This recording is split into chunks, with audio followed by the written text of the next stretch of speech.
Hi, it's Anne. Thanks for stopping by. What is all this that I have here?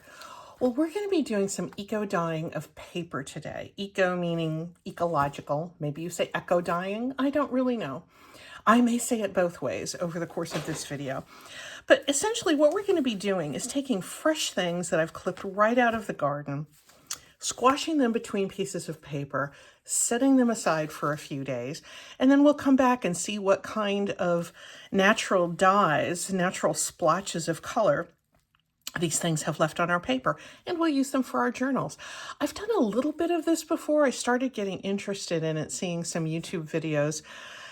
Of course, when I was looking at it, I think it was January, and there's not a lot to pick up out of the garden, but I did have a Christmas cactus inside that was blooming. So as those blooms faded and I was taking them off the plant anyway, I just saved them and I did some paper dyeing with them. The results were not dramatic, but they were pleasant. And I would show them to you, but I have used all of those papers in journals already. They're really nice to write on. So I just thought I would do it with some of my spring crop. I also wish I could tell you where I got this idea. I watched several different YouTube videos, and my process is not a scientific one. It's just one that works for me. I kind of took bits and pieces from several different people's inspirations on YouTube. But what I did is I kept it simple. I didn't do any sort of, setting with a mordant or with vinegar or with alum or anything like that. I'm just using this. I have scraps from the garden. This is onion skin water. I saved for several days the onion skins that we used, the onions, the papery outside onion things that we used in cooking. I just set those aside and, kept 4 or 5 onions worth, boiled them just in a little bit of water for, 15 minutes, 20 minutes. I don't even know how long it was, but it was just the papery outsides of onions. It doesn't smell oniony at all. So don't think, it's going to smell like, like an onion factory. It doesn't. I thought these might be interesting to use in the dyeing anyway. So we might use them. Anyway, so we have our natural materials. We have our water with the onion skin. Certainly you could use coffee as well, but I wanted to kind of keep this all sort of, botanical, gardeny.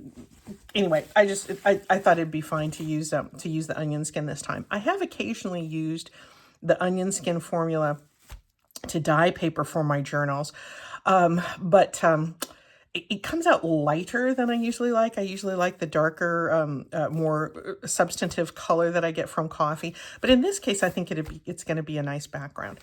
For the paper, this is an old sketchbook that I got about a year ago at a rummage sale. I think I got it for 50 cents. It had a few pages that somebody had drawn something on, had set their sketchbook aside, and it somehow ended up in this rummage sale. I took off the covers because they were pretty beat up, but the paper itself is really nice. And I've been using this when I wanted to have a nice writing surface.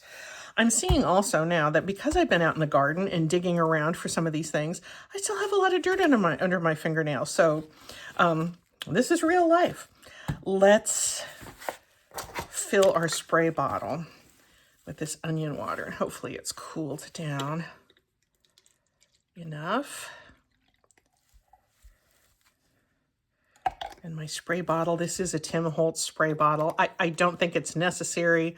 I've gone through, this is the second one of these that I've gone through, and I know I grumble a lot saying that Tim Holtz has so much of my money, but I gotta say, the fella does a really nice, a nice spray bottle, and it has a nice fine mist. So anyway, use whatever spray bottle you enjoy.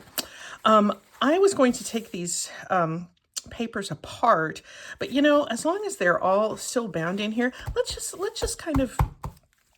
use them as they are. I'm not going to use the whole thing, but maybe I'll do them from the back. Some of these, as you can tell, I had partially cut out because I have been using.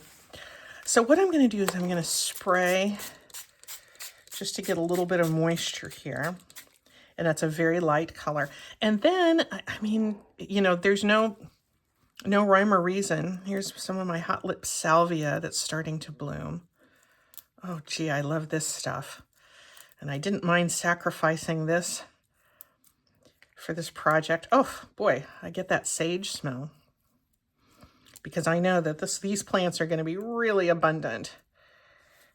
And I'm just going to kind of scatter this around here. And any kind of salvia, here's a little fun gardening tip. You can tell if something is in the sage or the salvia family if you feel the stem and it's square. There's so many different varieties of salvia. They're all sages. But if you want to impress your friends and go, oh, what is that plant? You go like that. If it feels square, it's in the sage family. It's probably a salvia. Okay, now we'll go back to the paper crafting. This is all I'm going to do here. And then I'm just going to put this other page on top of it. It doesn't matter if things move around a little bit. Try to move it out a little bit more. I might be sorry that I that I decided to leave these attached. These things are still kind of wet from the garden. We're having a beautiful rainy weekend here. I'm glad I got so much gardening done during the week because now everything that I planted can just soak up. Oh, aren't those beautiful? This is a native columbine. And I love columbine anyway. We have some non-native columbines from Colorado. That's my husband's state of birth. And in a tribute to this great state of Colorado, we have quite a few columbines. But this is a variety that's native to the Pacific Northwest. And I have lots of these that grow every year. Maybe let me put a little bit of blue in. This is a Lithidora. This is kind of turning into this is where some of that dirt comes from. Most of my Lithidora died in our cold snap in January, so I have planted several new plants, but this is one that was in a more protected area and managed to return. I love the Lithidora. Is that not a glorious blue?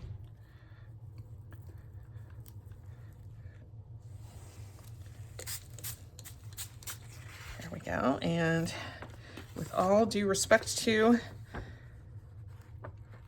the columbine, we're going to smash it down here. I didn't practice at all with this. My only experience in doing this is one little batch that I did back in January. So this is a very freshly grown Japanese maple. I have 2 Japanese maple in the garden, and they grow at a very rapid rate this time of year. So let's just see. Let's see if they transfer any of their wonderness. You know what? I think with the leaves, I think I'm going to put them face down. It's going to be interesting to see how these things imprint on the paper. This I'm just going to do the Japanese maple, and because I have quite a lot of paper here, I'm going to put some distance between them because they're probably going to be doing some imprinting below them and above them. So we'll just see. Aren't we being innovative? Yes, we are. What else do I have here? I have some ordinary marigolds. Nothing, well, I shouldn't say nothing special about these. Shh, they're listening. These are not rare and exotic. These are truly garden variety marigolds, and they smell like marigolds too, which is not necessarily the most pleasant of smells, but that's okay. It's not going to transfer itself into the journal too much. And if there's a little bit of garden residue there, I would say just don't worry about that. I'm going to wipe off my hands a little bit.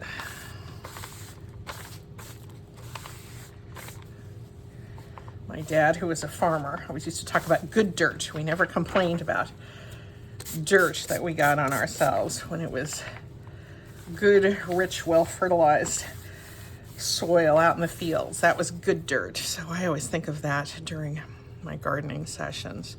I have quite a bit of forget-me-not here. Why don't we put some forget-me-not? Maybe I'll just try this. Whoa, sorry, little beastie there. I'm going to try just putting this down like this. I'm not trying to get a photo image of this. I'm not trying to get an accurate imprint. I'm just wanting to see what happens.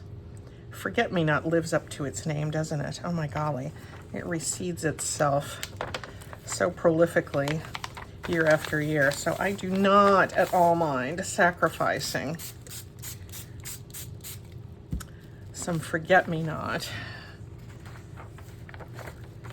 here. And what else? Shall I pull out some coral bells? I love coral bells. I think I'd like to try using some of these blossoms in gel printing too. And again, as you know, I am very early in my gel printing journey. But I've seen some wonderful work done by folks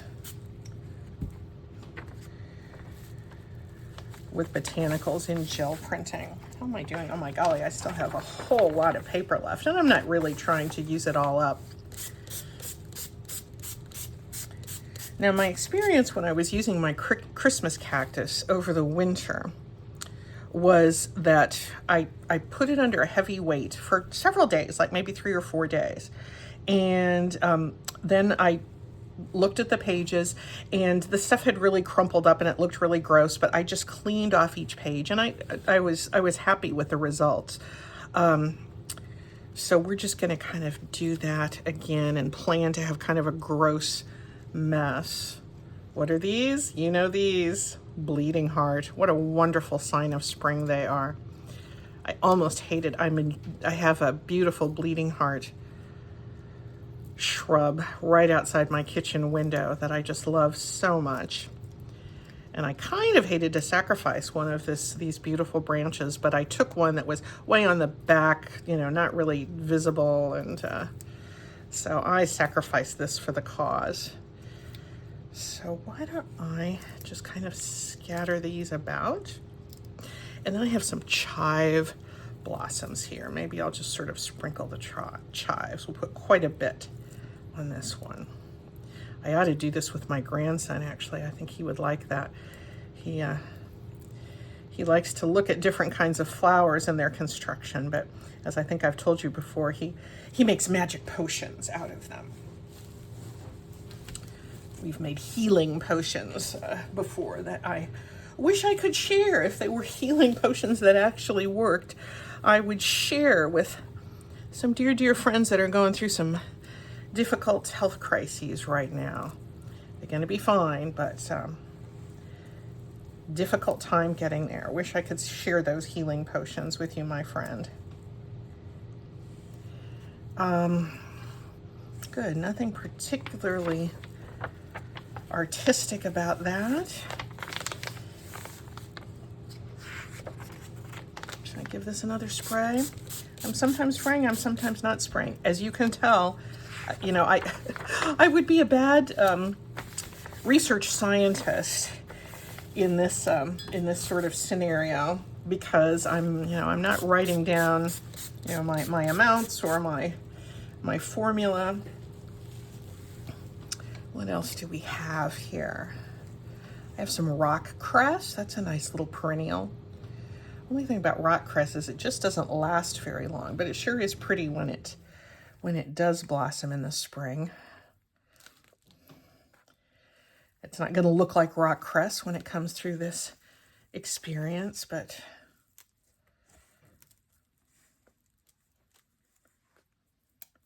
I have some pink rock cress. Oops, sorry there, Mr. Ant. Didn't know this was going to be both a garden show and an animal show and a craft show today.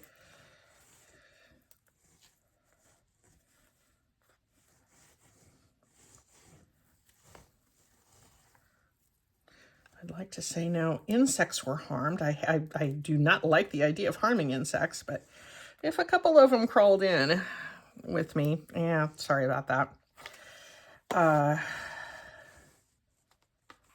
Yeah, let's just kind of do a few more.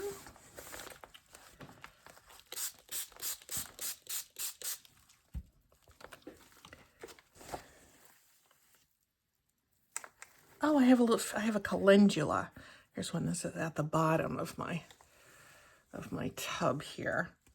I got a few starts to put in pots of calendula, and I do love that. Tends to grow really, really nicely here.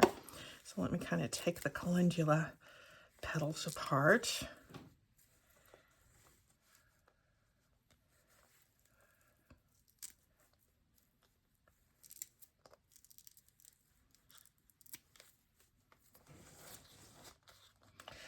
And this yellow isn't likely to leave a really strong imprint. So why don't I go back to a few more of these coral bells, but I'll sprinkle them around. When Barney is looking at flowers to put into his potions, we always look at what flowers have that deep, that deep throat. And the hummingbirds really like putting their little beaks down in that. Oh, he's fascinated by that. So hopefully at 7.5, I hope he's learning a lot about gardening and nature and, the wonders of how things fit together.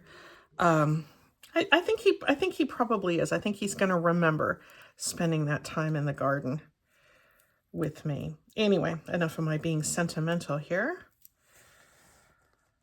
Oh, I kind of like that color combo with a little bit of that Lithidora sprinkled in there. Why don't we do one more? And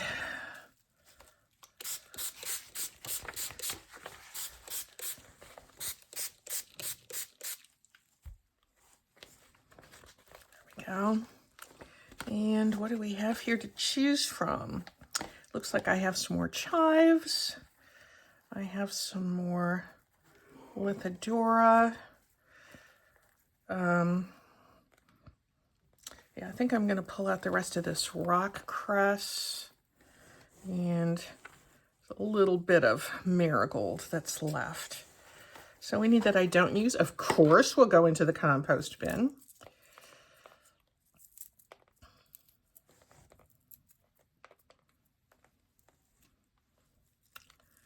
And these do, the feel of these, at least, with the small test batch that I did over the winter with my Christmas cactus, it just had such a lovely feel to it. It's a fairly heavyweight paper, but not so heavy that it's cardstocky. And it's, I guess, the purists would say you should use watercolor paper or a mixed media paper. Guess what? I would rather use what I have on hand. I really would. What I have on hand in my garden and what I have on hand in my craft room. And so that's just kind of how we roll here around the Shea Kenlin. I'm going to do one more thing as long as I have them here. I wanted to show you these onion skins that I used for this paper. But why don't I just take a few of those onion skins and just... I don't know if I'm going to get any additional color out of them or not, but we will just see because they're here. And they'll go into the compost bin as well when we will complete their service. Since this is all oniony, I'm just going to not put a separation there. And we'll do one on a page that isn't sprayed. But it's still pretty damp.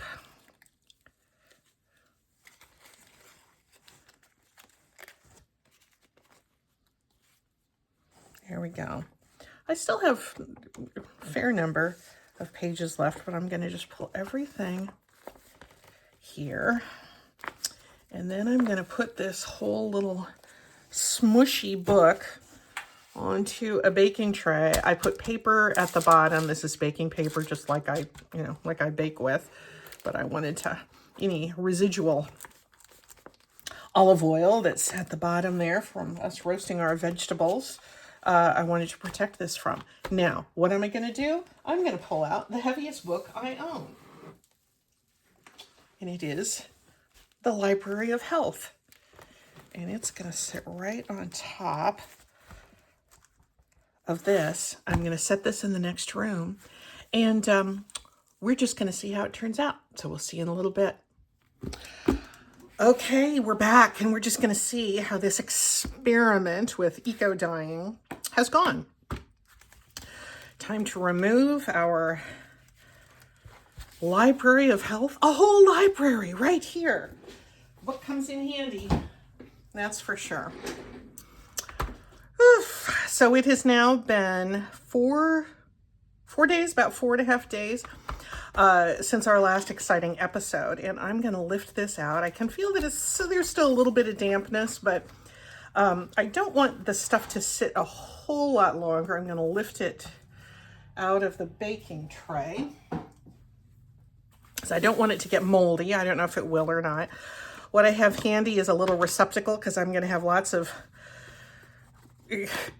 icky, gross, smushed flowers to scrape up. I've got a little terry cloth towel. I've got a little room key for a scraper, and we're just going to see what happens. As I told you, I'm not expecting mirror or photographic imprints. That's not what this process does. But what I'm after is just some sort of a paper that I can use to write on. I don't want a whole lot of visual busyness. Anyway, I'm procrastinating. Let's go through this. Here was the few top pages of Okay, here is a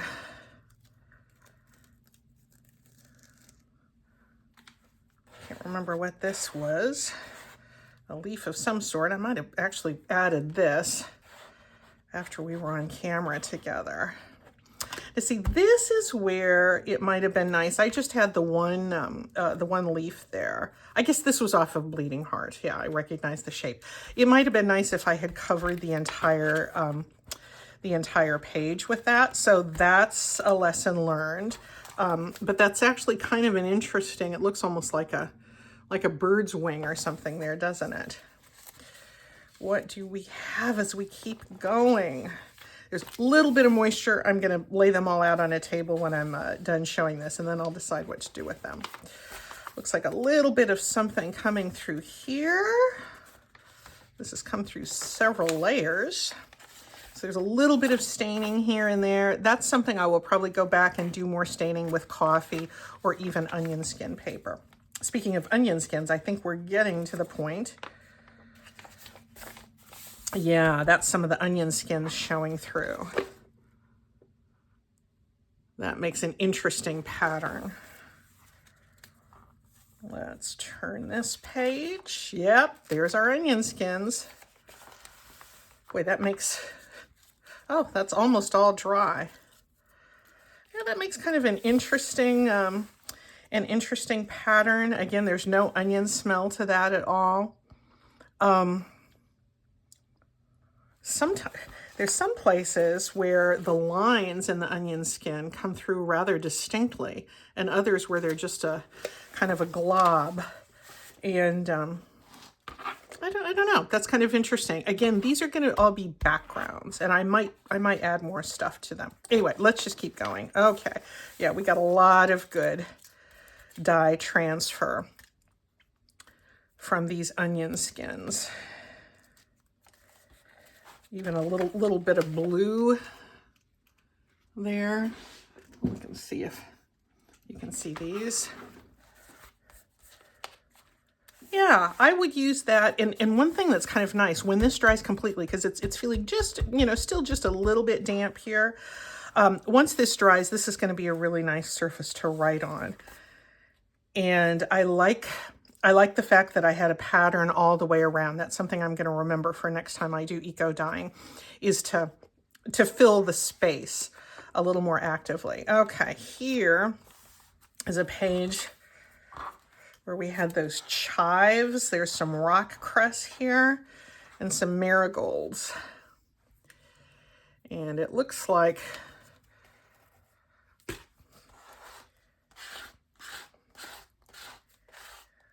this is pretty muddy. I don't know that I would call this successful, but maybe after it dries it would be. The purple dye in those chives. Ooh, I can smell the chives. Feels like I should have a baked potato and sour cream lined up here. I don't think it's the paper that's going to pick up that smell too much, but the little blossoms smell chivy. This does not look all that attractive, but I think once it's dried and it's a background for something, I think that could be okay. It's not stunning. It's not stunning. One thing I'm realizing is, you know, in my quest to keep this super, super simple, sometimes super, super simple doesn't necessarily work all that well. So I would love to hear if you have had experience with eco dyeing. What have you done to get results that were better than mine? Maybe it's the paper that I used. Maybe the sketchbook wasn't appropriate. Maybe I should have used some of those other additives to set the dye. But anyway, this is what you get when you do it super, super simple. And I was willing to experiment. Okay. Oh, gee, that looks kind of pretty just like that, doesn't it? Here's where I had some of that Lithidora, some marigold petals, and I think I had the coral bells. I think these little red guys were some of the coral bells. I'm just going to pull them this way towards me and not try to be too meticulous. Again, a very muddy color, very muddy background. Don't know that that's attractive, but it was worth experimenting on. Yeah, this looks kind of like something that was left out in the street. But who knows, you know, once it's dried. There, I'm feeling a little more kindly to it once it's kind of cleaned up. Honestly, babies when they're first born are kind of messy too, aren't they? There we go. I can see a fair amount of that yellow from the marigolds. It looks like the Lithidora, where I had hopes of a bright blue sort of dye. That came out black, which is kind of interesting. Could be nice for grunginess. I don't know. I will set that aside. These, you know, some of these that are kind of faint, these might be very interesting on the backs of tags too to write on. So anyway, let's just keep going here. Now I've got a little more blue here. This is from the purple of the rock cress, and it's the blue that seems to have come through, I believe. So the way nature has colors embedded in here, they're just going to come out in different ways. And that's part of the beauty of the experiment, I think. Kind of schmutzy for sure. Looks like grass when you get grass stains on your knees out playing ball in the fields when you're a kid, or kneeling in your garden as a 67-year-old pulling weeds. I think I really like that kind of teal color. Yeah, this is interesting. Oh, now there's a nice color that came through here. There we go. Let me keep going, because otherwise you're going to be here all day looking at. Ooh, this looks like something gone horribly wrong. Look at these bleeding hearts. The bleeding hearts left almost no trace at all. That's a shame. I had hopes for that pink. This is still plenty damp, so I think I'm just going to scrape the top layer off. Oh, yeah, bleeding heart. Sorry, bleeding heart. You're one of my favorite garden flowers, but that, yeah. Ugh, that just looks kind of disgusting. I'm enjoying the back side of this a little bit more. And again, I think that was some Lithidora that came through there, making that black. Here, oh, here's some more black, but this could be grungy. These are the coral bells. And these were bright red, but look how black they transferred. Isn't that interesting? Boy, that looks shadowy.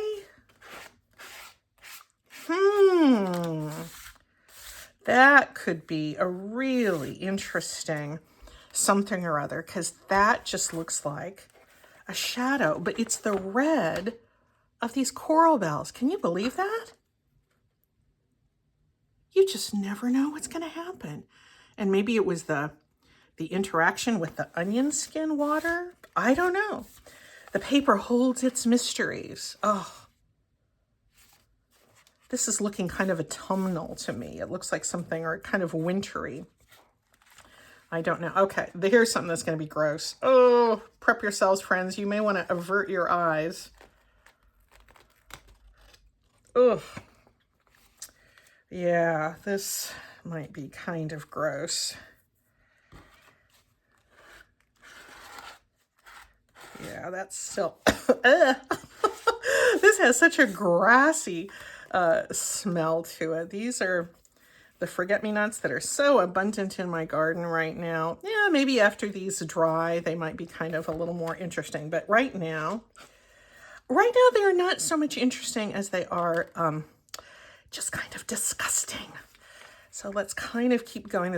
I see a little bit of yellow coming through, so I think we're approaching some marigold action. And yes, indeed, marigolds, which look really gross and smooshed down here. Yeah, I'm going to have to let these as we get further into the book, these are significantly damper, so I'm going to have to let these dry a little better before I can, safely scrape them off without tearing the paper. Now there is an interesting image where that marigold just kind of seeped through. Here, this looks like it's a full leaf of something. Oh, this is the Japanese maple. Now look at this. That kind of weird sound, if you heard something just now, is, I think that's my husband out in the garden turning the hose off and on. He's watering some things. I did not know how the Japanese maple was going to turn out. Well, I didn't know how any of this was going to turn out. But that could work. Looks like I've got a little rip in the paper there. Yeah, I'm feeling okay with that. Here is some of my native columbine.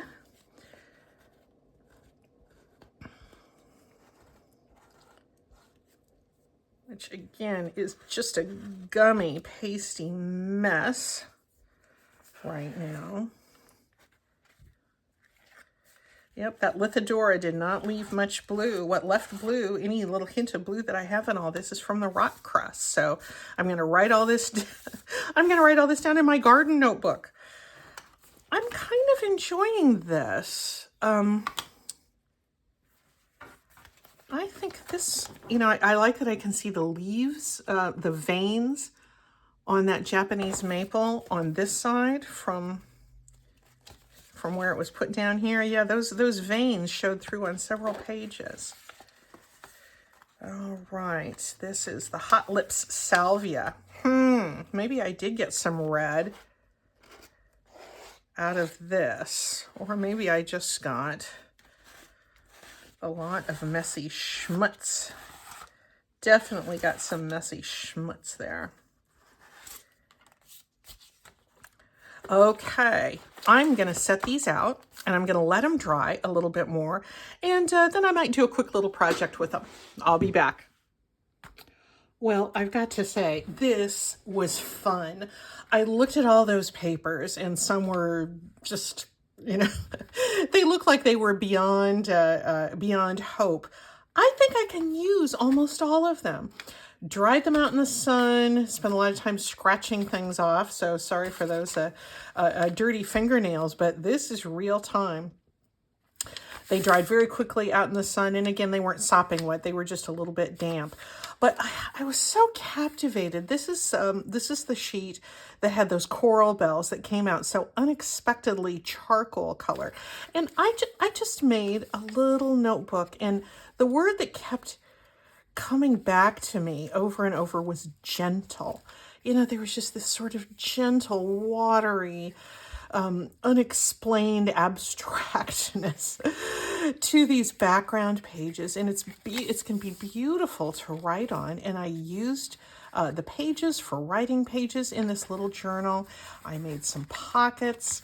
I decorated the cover with it over some book page, and I put a little bird there. I wanted it to be gentle. I was getting this gentle feel from the whole thing, and I really enjoyed using this. I think that I will maybe use a different or try a different process the next time I try to eco-dye paper. So I'm not necessarily recommending doing it the way I did because I would call it probably, I don't know, probably marginally successful. It wasn't a wow, like, oh my gosh, this technique is just absolutely incredible. It wasn't that at all. But what was incredible to me was this unexpected result in putting down, particularly with these red coral bells coming out this charcoal color. And it just reminded me, when we're dealing with nature, as a craft supply, we just never know what we're going to get. And it's really fun to see what turns out. So let me know what you do if you ever try eco printing. If you have some that turn out a more representational result, I'd love to hear about that. I just would love to hear what you think and what you practice in your own craft room with nature supplies. Thanks so much for watching, guys. Bye-bye.